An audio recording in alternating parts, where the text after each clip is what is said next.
நீங்கள் சிங்கப்பூருக்கு முதல் முறையாக வேலைக்கு வரீங்க அப்படின்னா கம்யூனிகேஷன் பண்ணுறதுக்கு சிம் கார்டு வாங்குவீங்க. எல்லா நாட்டுக்கும் போனால் சிம் கார்டு கம்யூனிகேஷன் பண்ணுறது வாங்கி தானே ஆகணும் அப்படின்னு நினைப்பீங்க. ஆனால் சிங்கப்பூர் பொறுத்தளவுக்கு உங்களோட ஒர்க் பர்மிட் அல்ல பாஸ்போர்ட் வாங்கிட்டு தான் வந்து சிம் கார்டு தருவாங்க. அப்படி தரும்போது லிமிட்டெட் சிம் கார்டு தான் தருவாங்க. 1 or 2 or 3 தான் தருவாங்க. அப்படி தரும்போது அதில் ஏதோ ஒரு சிம் கார்டு உங்களுக்கு மிஸ் ஆயிடுச்சுன்னா இமீடியட்டாக போய் போலீஸ் ஸ்டேஷனில் போய் கம்ப்ளைண்ட் பண்ணிடணும்.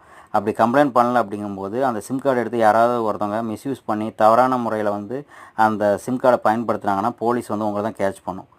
நீங்கள் வந்து சிம் கார்டு வாங்கி சேல் பண்ணக்கூடாது. நீங்கள் வந்து அதர் ஹெல்ப் பண்ணக்கூடாது.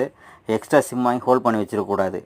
அதேமாரி வந்து பார்த்திங்கன்னா சிம் கார்டை வந்துட்டு நீங்கள் தவறான முறையில் பயன்படுத்தினாங்க வச்சாங்க அப்படின்னு, இல்லை வந்து யாராவது பிளாக்மெயில் கால் ஏதாவது பண்ணியிருந்தாங்க வச்சுருந்தாங்கன்னா உங்கள் சிம் எடுத்து யாராவது, அப்போ வந்து உங்களுக்கு வந்து ஃபைன் வந்து $10,000 நம்ம ஊர் காசுக்கு வந்து 6 லட்சம் வரும். அதேமாரி வந்து பார்த்தீங்கன்னா 3 வருஷம் ஜெயில் அப்படி காசு கட்டலை அப்படின்னா. அதனால தான் சொல்கிறேன், நீங்கள் சிம் கார்டு வந்து மிஸ் ஆகிடுச்சு அப்படின்னா சிங்கப்பூரில் ஒர்க் பண்ணுற நண்பர்கள் இமீடியட்டாக போய் போலீஸ் ஸ்டேஷனில் கம்ப்ளைண்ட் பண்ணிடுங்க.